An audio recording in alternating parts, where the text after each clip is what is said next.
Welcome back to another episode of Trent Takes On. This week, we're going to try something totally new, and that includes this video promo. Hi, buddy. And then we're going to try linking the podcast itself to the video so you won't have to go searching for it. Chances of me being able to do that on the first try, pretty close to zero. Anyway, Trent's going to take on political violence. That Ryan Walters video, and if you know, you know. If not, stick with me. We're going to take on Taylor Swift and other celebrities, and puppies. Well, a puppy, one puppy. We're going to talk about one puppy, and I'm going to do all that and link it to this video. So stick with me, or click the link, or you may have to search for the show. Wish me luck.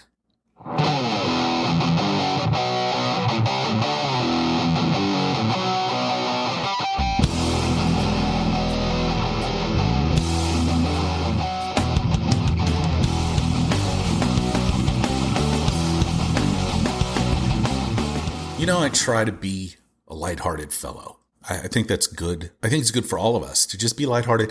Try and take every day for what it is. And it's kind of a gift. You know what I mean?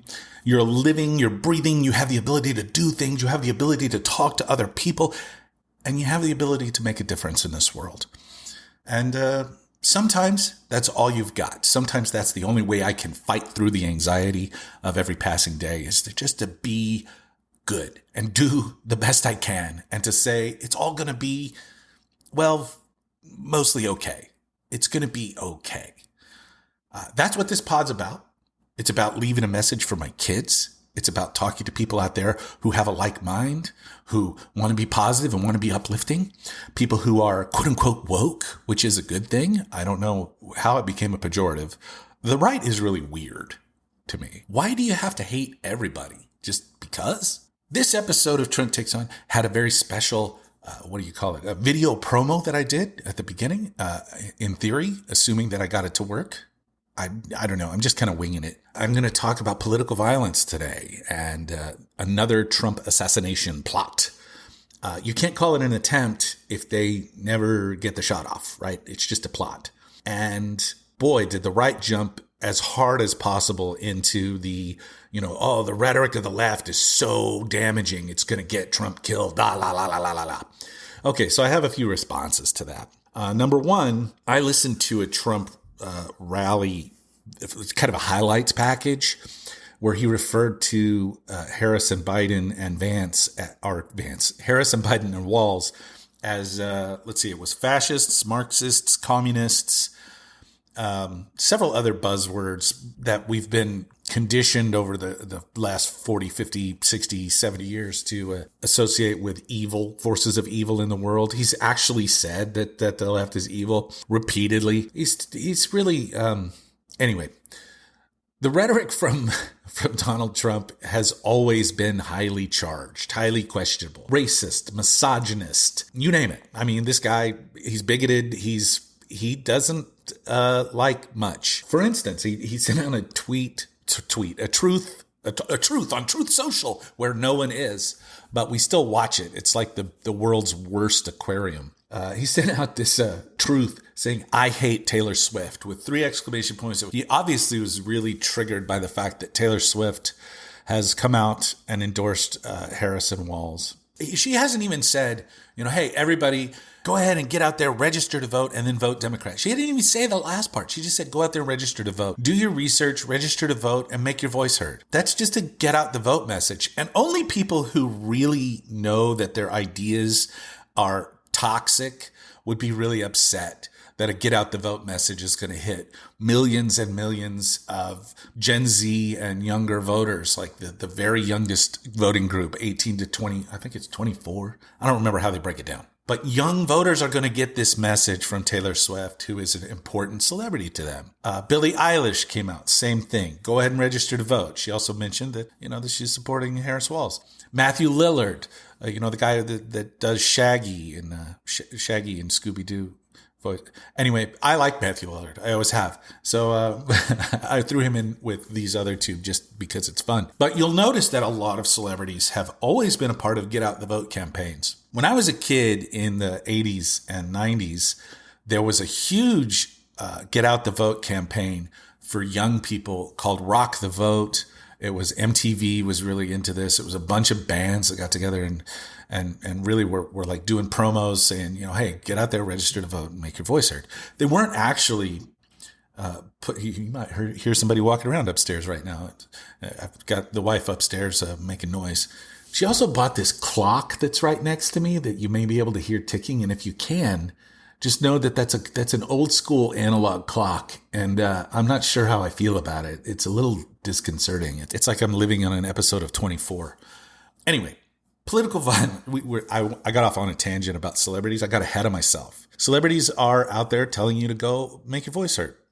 And you know what? That's what you're supposed to do when you have great influence. Is you're supposed to use it for the right reasons. People want you to vote because we want to know what country we live in. We want to know who we really are. We want you to get educated and we want you to utilize your voice. I happen to know that when people vote, they prefer Democrats. They prefer the message. They prefer the ideals. They prefer the policies. They prefer the way we get things done. They actually prefer the economies, although the Republicans have spun this lie where they seem to believe they've made everybody believe that Republicans run economies better. They don't. Over the last, since what was it, George W. Bush? No, George H.W. Bush, the first Bush, to now, Democratic administrations have built 50 million new jobs into our economy. And all the Republican presidents combined, the two Bushes and to Trump, have 1 million. So we're outpacing them 50 million to 1 million. So good for economy, it's always Democrats. It just doesn't make any sense that people continue to vote against their best interest, but they do. And that's going to bring me back to this first thing, political violence. The assassination plot against Donald Trump was ham-fisted at best. It's a guy laying in the woods on the edge of a golf course with an AK-47, and he's going to wait until Donald Trump comes around on his golf cart, and then he was going to try and shoot him. So he got caught and was shot at, but they didn't hit him, and he surrendered, and so now he's facing a whole bunch of charges. I'm not sure what they are, but I'm sure it's like attempted murder. I know it's like possession of an illegal firearm with an obliterated serial number. He's a felon who possessed it. This guy has over 100 criminal charges in his background, and probably has no business handling any kind of weapon. So there's a lot of questions about how he got it. Anyway, I digress. It was a ham-fisted assassination plot at best. There was no technical attempt. He never got close. He never pulled a trigger. He never had a chance to. Not that I want him to. I'm guessing almost all Democrats. I don't want to see political violence. I don't want to see Donald Trump hurt in any way. I want him to lose. I want him to lose horribly, badly. I want him to be embarrassed in this election. I want him to lose in the court of public opinion. I want him to be held accountable for the things that he's done and for dividing us the way he has. I want the people to rise up and say, we don't like your brand of politic, and we want it to go away. We want to see him beaten very, very badly. I don't want him to die. I don't want him to get hurt. I want him to live a long and miserable life paying for the crimes he's committed. And he has committed crimes. He's a 34 times felon, and he should have to pay for those crimes. Full stop. And they'll sentence him after Election Day, which is weird, but it is what it is. Political violence is wrong because it doesn't get you anywhere. It doesn't actually achieve anything. And the right has long stood on this, hey, civil war, we're the ones with the guns kind of rhetoric nonsense. We're going to win this civil war. There's not going to be a civil war. There doesn't need to be a civil war. Nobody needs to have a war. Nobody needs to be shooting each other. Nobody needs to turn on your brother or your flatmate. I don't know. That's very British of me. Flatmate, roommate. We are roommates here in the States. You don't want to turn your gun on your neighbor. You don't want to turn your gun on your brother-in-law or your cousins or your dad. You don't want them turning on you. Nobody wants to hurt anyone. You shouldn't. That's just dumb. You should always think the golden rule. It's what I was taught when I was in Bible school in Oklahoma. Do unto others as you would have them do unto you. And that stuck with me, even though the whole Christianity thing didn't. I believe in the golden rule. I believe in treating others the way I want to be treated because that's how you make a good society. That's how you get through life. You can't run around being an asshole all the time and not expect people to be an asshole to you in return. That's how it works.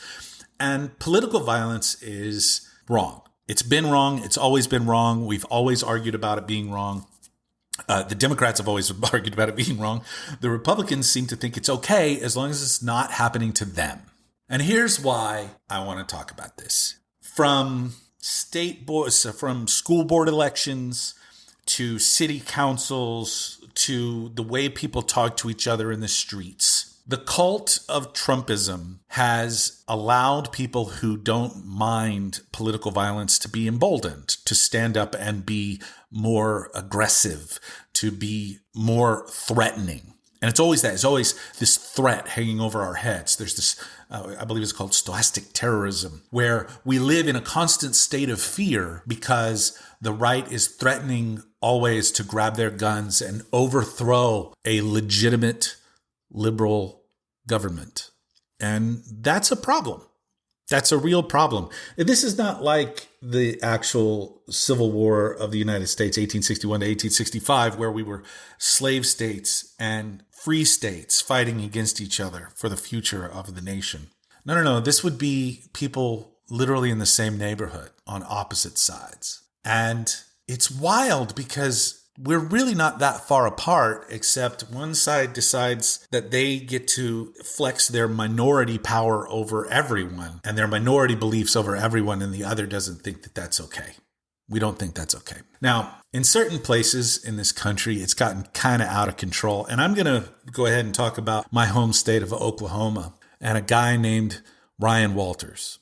He is the superintendent of public schools in the state of Oklahoma. Ryan Walters is an elected official, sure. But he has demanded that the Bible be added to curriculum in public schools, which is, of course, a clear and easy violation of the separation of church and state. There's a reason for this. There's a place for the Bible. It's called church. There's a place for Christians to worship. It's called church. You can also do it at home. You can do it in private gatherings, whatever you want. That's called freedom of religion. But freedom of religion is also freedom from religion. We don't force you to learn about all of the other religions of the world. So why should we be forced to learn about Christianity? It's an interesting question, isn't it? How much do you really know about Islam? How much do you really know about Judaism? How much do you really know about Buddhism? How much do you really know about Hinduism? How much do you really know about the rest of the world that doesn't believe the same thing you do? Now keep in mind, your neighbors may think something totally different. They may believe in something totally different. And in a truly multicultural society, we're okay with that. We should be okay with that. I'm okay that people read the Bible, that they worship Christ in their own way. I hate that there's so much hypocrisy around it. The same people who are saying the Bible is the word of God are saying that you have to follow it. You have to follow it. That's not your job. Your job is to live your life the best way you can, to be as Christ-like as possible, to love people, to forgive them, to treat strangers with open arms. All of this sounds kind of anti-Republican to me. When you talk about woke, man, Jesus Christ was woke. I know that. I don't have to be Christian to know that. Ryan Walters sent out this video this weekend, and I'm just going to quote a little bit from it. The radical left is trying to kill the Constitution by killing Trump. They want to kill Trump in order to assassinate the Constitution so that the country will cease to exist. If they take him out, they take the Constitution out. So, Ryan Walters, that is bullshit. All of it. All of it is ludicrous. Totally, stupefyingly dumb, unbelievably ignorant. The Constitution is more than a man, and Trump is just a man. For the fun of it, how many of our assassinated presidents can you name? Because it has happened. John F. Kennedy, who was incredibly popular, was assassinated in 1963. McKinley, Abraham Lincoln. Abraham Lincoln is a pretty famous guy to be assassinated. It has happened before. This kind of rhetoric is wrong and it's dangerous. The Constitution will continue to exist long after Donald Trump is dead. How much of it will be useful? Well, that's up for debate. But the Constitution itself, it seems to be Perfectly fine. We're still doing the Electoral College, which is complete horseshit, but the Constitution's in danger? For real? You know what's in danger, Ryan Walters? What's in danger is the separation of church and state because of shit like you're doing, like you're pulling. Because of things like the Supreme Court has decided that religious liberty includes exclusion and that they can enforce religious beliefs on others through laws. Because that's what the Dobbs decision is about. We're going to return this to the states where state legislatures can write laws based off of religious principles.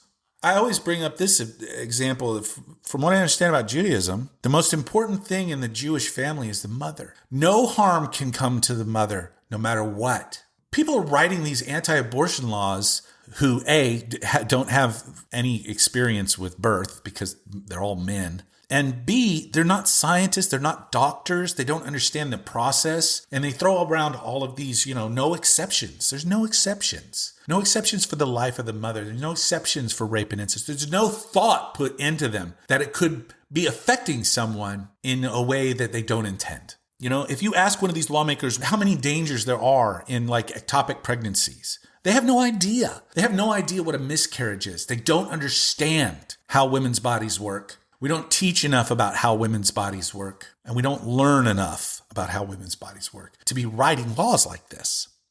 Ryan Walters and his religious rhetoric is dangerous.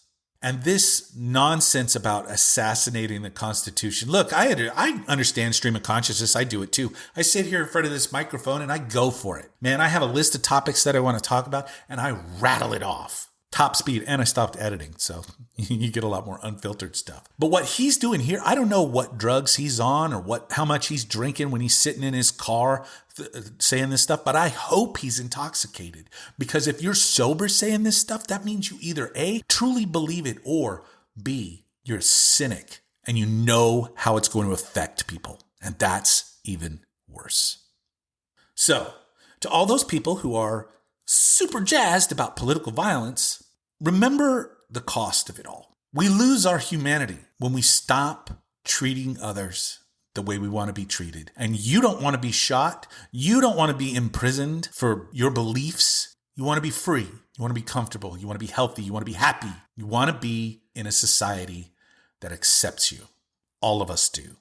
So why are you threatening terror on others, violence on others? One of my biggest fears is that this election cycle is going to be marred by threats of violence on election day and before, at ballot collection places, drop boxes, at polling places. And I hope that the police of this country, who have decided to endorse Donald Trump, the Fraternal Order of Police have endorsed Donald Trump, which is just fucking insane to me. Remember that their duty is to the law and to serve and protect the people, all of the people, not just Republicans and conservatives, not just Trumpers. That's my fear. I hope it doesn't come to pass, but honestly, it's easier to see it happening than not. I hope my wife's not listening to this. Her anxiety is off the charts these days. And I want to let that go. I want to let all of that go for a minute, and I want to end on something positive. I lost my last dog to cancer. I put him down. He was 17, but he developed a tumor, and it got really out of control. He couldn't walk, and he was 17 years old. He was arguably the best dog I've ever had. I think I would say that. He's the best dog I ever had. Little white miniature schnauzer. Little. He was a big fur mini. His name was Bowser. He was awesome. I loved that dog. I put him down almost 11 years ago now. And we have not had a dog since. I've had 2 daughters now. I've got one 11-year-old, one 7-year-old. And my 11-year-old is very allergic to pet dander. So we can't have a cat. She loves cats, wants a cat. But every time she touches a cat, oh my gosh, it's like the end of the world. So we've had to do a lot of research. There's no such thing as hyperallergenic pets, unless you're referring to like fish, I guess. Don't touch your fish. It'll kill them. There's no such thing as a hyperallergenic pet. If a pet has hair, it's going to shed to a degree. It's going to lose. It's going to lose that flake, that dander off of its skin, and that's what you're technically allergic to. So we've had to find dog breeds that are non-shedding or very lightly shedding, and we're attempting to find ourselves a puppy, and we're going to see a puppy tonight. And I feel comfortable saying this on the podcast because my kids aren't allowed to listen to my show yet. It's for them eventually when they're adults, but for now, like by the time they get a hold of this, they'll know the outcome of the meeting, and it'll be like, whoa. Anyway. If the meeting goes well, we're going to have a dog. We're going to have a puppy starting like tomorrow. And when I say puppy, I mean, this thing was born in July, beginning of July. So it's like 2.5 months old, 3 months old, 2 months old. I don't know. It's a little tiny dog, but we had to find a dog that requires grooming, long hair, so it's not going to shed much. And it still may be too much. So, we're going to have the interaction. We're going to take 20 minutes and see how it affects her. And if we're okay, we're going to roll. And I'm going to have a puppy in my life, and I'm going to have to potty train it, which I'm not looking forward to. I haven't done that in, decades. It's been a long time since I potty trained an animal. I'm going to watch some YouTube videos because that's how you learn to do anything these days. I would ask, people who have dogs, but I don't know. This just seems like a quicker way to do it. So I want to get a puppy. My wife wants to get a puppy. We want to have another, mouth to feed because it brings you joy and it brings you love and it opens your heart even more. And I just invite everyone to think, hey, is there room in your heart for a rescue animal or a puppy or a kittens? There's always cats that need adopting. And if there is, and you can pull it off, it will enrich your life. So, and please be kind to animals all the time. Please be kind to animals, just like you should be kind to humans. With all that said, I think this is the longest episode of Trent Takes On in a while. Hopefully we have a few new listeners. Thank you, Video Promo Trent, assuming you got it right. If you got it wrong, you're such a fool. Learn some tech. So if you are new to the podcast, please check out some prior episodes. They're not long. I try to keep them short. This is the longest one I've done in round 2. There are like a couple hundred or over 100 episodes in the archives somewhere. I threaten to pull them out every once in a while, and it may come. I'm also talking about doing ASMR readings so that I can kind of monetize my voice. That sounds like a good idea. Just some ASMR readings to make you feel more comfortable and just talk like this, and everybody will be very excited about that, I think, or very calm by that. Maybe everybody will be very calm by that. Anyway, that's just for fun. That's just for me. I'm going to have a moment for me. One more time, thank you to any new listeners. Thank you to existing listeners. Thank you to everybody who interacts with me on the platform formerly known as Twitter. I still can't call it X, and I still hate Elon Musk, that fucker. I'm just going to stick with that. I can't stand that guy. Thank you all so much. Please register to vote, and don't forget to vote blue up and down the entire ballot. That's what's best for you. Honestly, I don't understand. Republicans aren't even interested in governance, just like vote for people who want to do a good job, because the other guys just don't. Whew. All right. I'll be back at you before you know it. Until then, be good humans. That's the best we can hope for and the best we can do. Appreciate you. Have a lovely, lovely day.